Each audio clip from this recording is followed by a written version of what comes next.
All right, we are back for session number 3 tonight. Thank you for joining us. If you're watching us out on Facebook, you can go and click on the links down below. This is show number 3 tonight with Dan and Bryce. Gentlemen, good evening. Thanks for having me. Yeah, thanks for joining us. Tonight, we're going to be talking, for those who do not know, is Dan is an active teacher and a DJ. Bryce was a teacher and now a DJ, and I was a teacher and now a DJ. Now I'm doing the DJ and TV world, but I made that progression. And guys, what I wanted to talk about a little bit, for those who aren't familiar with that path, that aren't teachers and DJs, let's kind of talk a little bit about that. Now, Dan, since you're the active teacher, how do you kind of balance those two roles? It gets fun. It really does. Probably what's been the biggest obstacle that I've run into lately is as YouTube and videos and that have become more prevalent, I've got a couple of videos that are out there, and I've had my students finding it more and more. For the longest time, they're just like, "Oh, you're a DJ, whatever. You probably play, old fogey music." That's the attitude that they've got from me.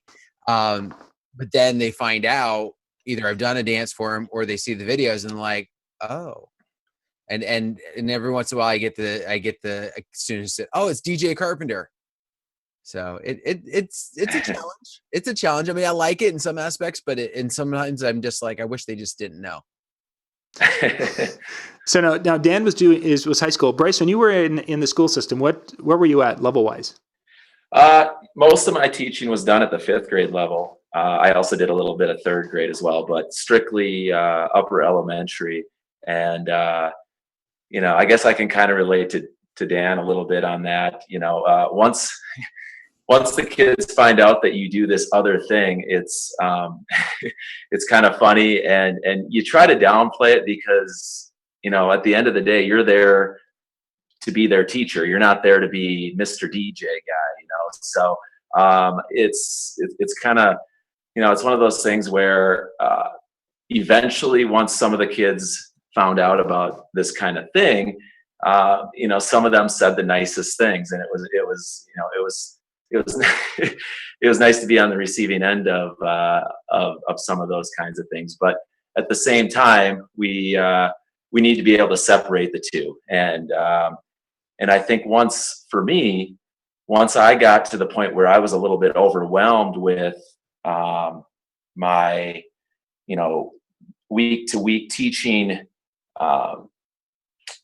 grind, you might say, I hate to say it, along with the DJ thing every single weekend, it kind of got to the point where I just decided I had to make a decision and make a choice on that front. And back in May, I just decided to go full time into the DJ thing. So, no, it's teaching was wonderful, and I taught for a decade, and there's something about teaching elementary kids that really makes it a lot of fun. So very cool. Guys, let's take a quick little break here for our sponsors, and let's come back and let's talk about maybe some of the skills that transfer from one to the next a little bit, because this is always kind of a fun discussion, because there's things that, yeah, we'll be right back. This is our DJ and TV sponsors here for our Monday night shows.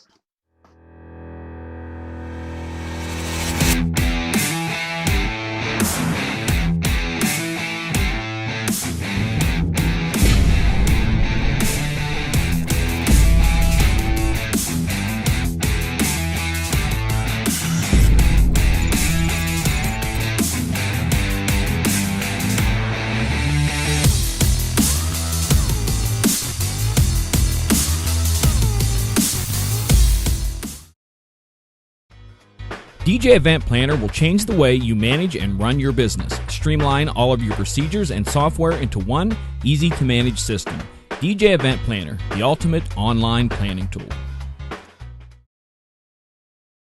Top Hits USA from RPM. Our name says it all. Get the latest hits while they're the hottest. With Top Hits USA, you'll have the track for sure. Visit tophitsusa.com or call 800-521-2537 and get a free demo.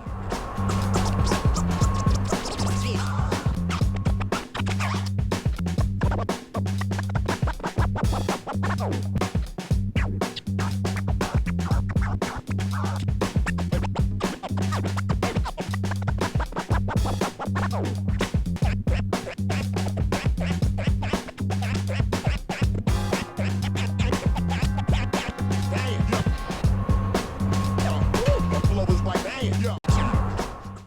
right, we are back. Those are the sponsors for our DJ and TV shows here for fall of 2016. Before the break, I wanted to come back and talk a little bit about some of the skills that can translate from our teaching background to the DJ and to flip it around. And sometimes, and I think Bryce, you and I are going to have a little bit different take on this than probably Dan will, because there's things that you and I, as elementary ed majors, experienced that Dan didn't experience. So Dan, I'm going to put you in a hot seat first. Now, Okay. Something that jumps out at you that are skills that you were able to transition from your teaching world to your DJ world. Well, the first thing is commanding attention. When I'm in front of the classroom and stuff like that, I'm one in front of 25. And what I find funny for me is I have a harder time speaking in front of smaller crowds than I do larger crowds. So when I have a small wedding, for whatever reason, I get a little bit more, I don't want to say reserved, but the butterflies almost come up a little bit more than when I'm doing a larger group. And I don't know if it's because it's more intimate or if something like that. And so the teaching side is kind of helped because obviously they're even smaller numbers than that. I'm dealing with 25 at a time maybe. And so the ability to stand in front of a classroom and know that I have the attention and that I'm going to command the attention the right way has probably been one of the biggest things that I've taken from one to the other. Yep, I've definitely experienced that also with that, especially when you have people who don't pay attention who are drunk. But that's another story. Bryce, what do you got? What is something that you've been able to take from one to the other? Well, I think that there's a lot of things that you can take away from a teaching background and then parlay it to the DJ side of things. Half jokingly, in some ways as a teacher, you are a glorified babysitter. Especially with, at one point I had as many as, you're not going to believe this, I had as many as 42 fifth graders in one of my classes. Wow. Whoa. And all it takes is one or two kids that just decide to show up and, make your life very difficult that particular day. And that can have a big effect on you.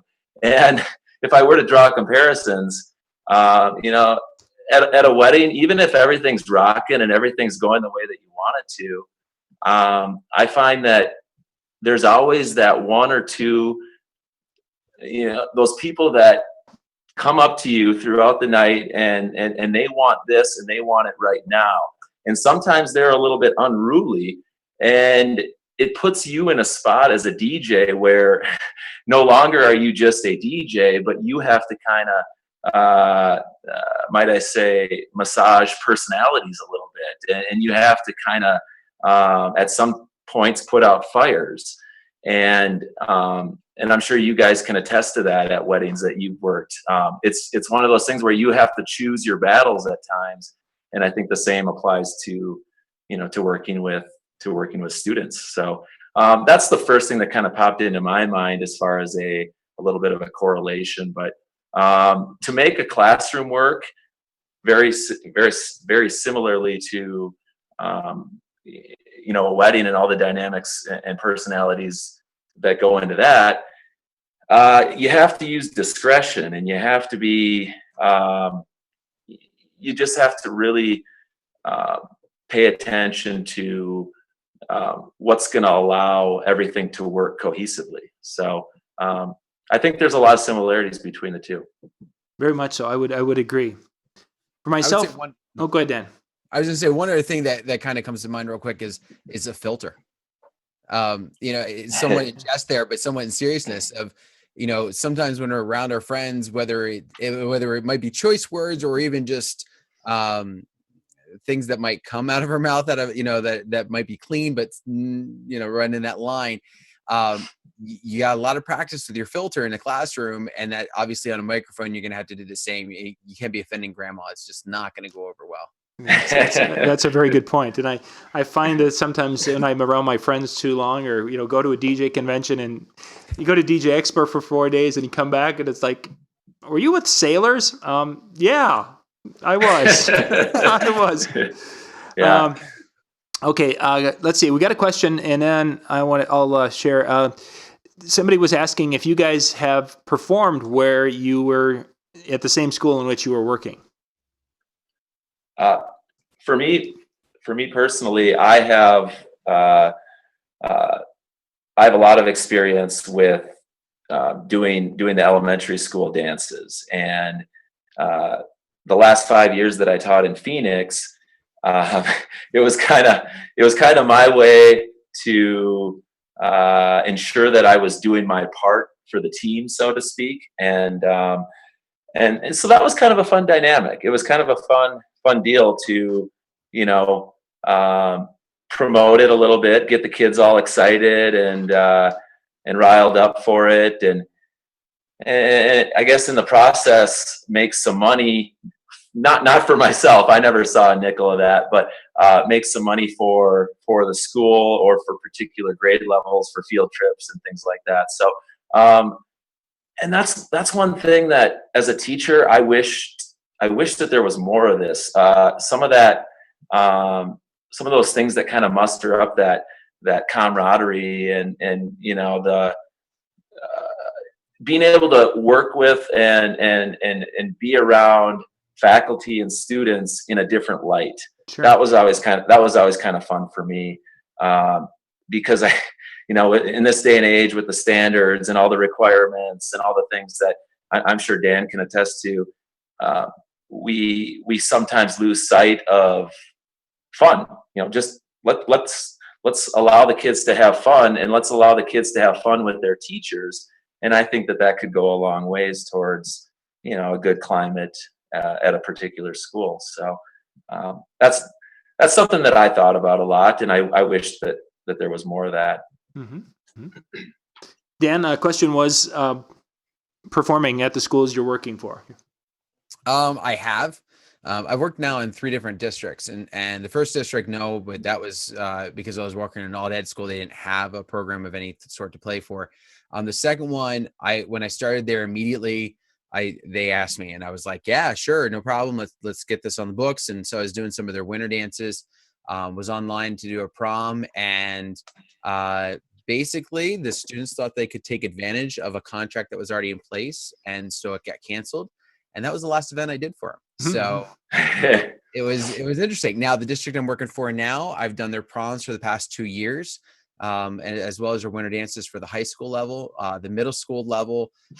They've already asked me, but it's my wife's birthday weekend. So I said, if it was a different weekend. So very similar to what Bryce was saying, that I know that one's not going to be a paid gig.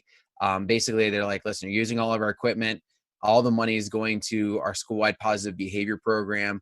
So if we have to pay for it, we're going to do what we've always done, which is just play. And yeah. I'm like, okay. So, it's one of those things where if I was bringing my own equipment and different things like that, it'd be a different story. But I'm like, okay, well, we'll see what we can work out for the spring, because I usually do like 2 a year. But so I have it makes it kind of interesting. Like Bryce was saying, it makes it kind of fun to be able to interact with your students in a completely different setting. I mean, I'm teaching boring math sometimes, and so to be playing at a dance and be playing the music that they're liking. And I had a couple of students who saw me playing, and then the whole rest of the year we started talking. He was more into music production, and it really helped me connect with the student on a level that probably wouldn't have come out normally within the context had we not talked about it at least some point, or he'd seen that. Very cool. Myself, I've done some small things for individual classrooms in some of the schools where it was like their fun day, our fun day. But I tried to stay away from doing events at the school. I just didn't want to have that cross that line. At the time when I was doing that, the kids are 15, 16 years old in a high school, and I'm 20, 21 or whatever it was. So there wasn't a whole lot of age difference, and that just didn't seem right. Trying to be Mr. Young and then DJ whatever. So yeah. Somebody mentioned up here, and I want to see what this DJ Brandon mentioned. Boring teachers equals no learning, and that was probably getting back to earlier when I was some of the skills. Is as an elementary teacher, there's times when you have to be more animated than you would be as a high school teacher, and bringing that animation to my performances was a big skill that I had, that I was surprised that I just thought everyone would be that way when it came to making announcements and talking to the crowd and being animated and engaging. And then you find out most people aren't that way. It was really kind of a weird situation for me. So, so that boring teacher brought that back for me. Thanks, Brandon. Yeah, no, I sometimes find that when I hear things about, I guess where the bar is sometimes set, it does surprise me too. And I think things, kind of to speak to what you were saying, things that seem only natural or only right aren't necessarily the norm. So, to me, when I'm in that setting, and when I was in the cafeteria and you get all those kids excited and they're jacked and ready to rock, the music is part of it, but it's getting on the microphone and maybe, might I say, overcompensating or you're excited to be a part of it and excited for the kids, but really overselling that, because those kids are going to eat that up, because this is more than just an hour and a half, 2 hours, little dance thing. This is a big deal to these kids. So I think you got to go into it with that kind of mentality. And of course it helps when you see them every day in the classroom too. So no, that's a big deal. Yeah, definitely a neat area. Probably the other thing that I brought from my teaching world is I was a teacher and a coach, and I can get vocally very, very, very loud. I've got that teacher voice when needed, which I probably don't have anymore.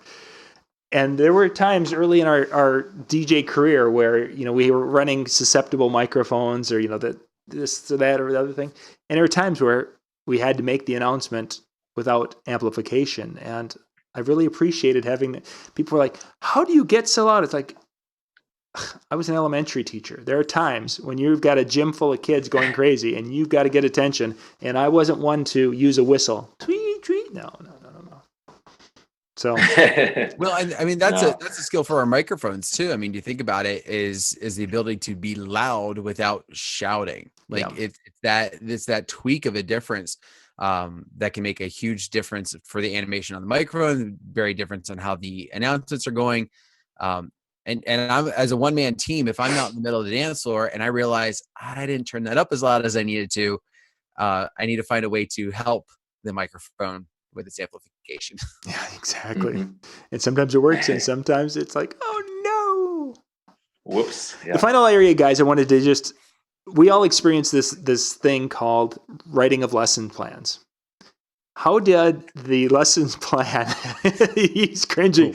Okay, let's face it. We had to be prepared. And Don, I had put that in my past. That was. I had totally buried that. That was gone. So thank you so much for bringing that up. You're welcome. This is part of our service. Reasons alone to go into DJing and not teaching. It's right Lesson there. Plans. Number one there. But the idea that we have to plan out what we're going to do and take things step by step through the process. That's what I wanted to convey to helping a bride plan out her day. I mean, it to a point that planning for success kind of correlates over. Wouldn't you guys agree? I would say more of a.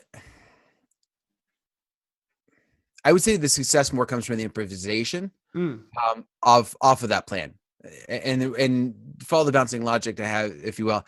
We have to have a plan, and we have to be detail oriented, and that's always been one of my selling points when I'm talking. Is I'm very detail oriented. I'm very planned out, and I give my brides an itinerary, and I can't believe the number of photographers are like, oh my gosh, you have this for us? Like, that's amazing. But I always tell them, I'm like, listen, I'm flexible. So if something needs to change, we can change it. But this is our plan that we've got if we don't need to make any changes. And so it's that realizing that I'm going to go this direction and I can go this direction if I have an error or something goes wrong or completely flops. I think that leads to the success a little bit more than just having a plan, because if you have the best plan and you're going to stick to it no matter what, you're going to have a problem along the way. I get that. Yeah. I kind of, similar to Dan, I feel like it is important to have a plan. It really is. And lesson plans are a necessary evil in the teaching world. But I thought some of my best lessons in the classroom were the ones where they were a little bit, what's the term? Shot from the hip, Sure. The ones where maybe a student blurts something out, or maybe somebody says this and we go a different direction, or a kid asks a really, really good question that makes you kind of think a little bit, and then it takes you in another direction. I think, with a wedding, you definitely want to have a plan. And the longer that I've DJ'd, the more I've realized this. And a lot of that's come from the people that I've worked with, some of the mentors that I've had and continue to have in the profession. You realize that preparation is just huge. But having an ability to improvise a little bit, I think, is huge. And feeling comfortable knowing that you're probably going to stray a little bit from the script. And that's a good thing, because that means that you're kind of reading the crowd and you're reading the moments. So it's good to have a little bit of both, I think. Yeah, very good. Good points, guys. That is wonderful. Guys, we need to wrap things up here tonight. If people want to get in touch with either of you, Dan, what's the best way to get in touch with you for folks to find you? Obviously you can find me on Facebook, although I'm not the kicker for the Bills. I'm the other Dan Carpenter. But you can also check me out, Dan Carpenter at discjockeynews.com or Dan at dcentertainmentpa.com. Any one of those ways you get a hold of me. I'd love to chat with you more. Bryce, is there a way people can get in touch with you if they have questions or anything? Yeah, you can find me. I believe I'm the only Bryce Belseth on the Facebook. I'd be happy. I love connecting, and I'd love for anybody to add me on there. And then also my business page is Belseth Productions on Facebook, and I guess the best email would be bryce@belsethproductions.com. Cool stuff. Thank you guys for watching. We will be back in just a couple of minutes. I'm going to put up, I think I must have already put the chat link up, did I? If I didn't, I just put it up now. We'll be back in just a couple of minutes with Adam Scuba. We're going to be talking networking for DJs. Dan, Bryce, thank you for joining me tonight. Thank you so much. Appreciate it, John.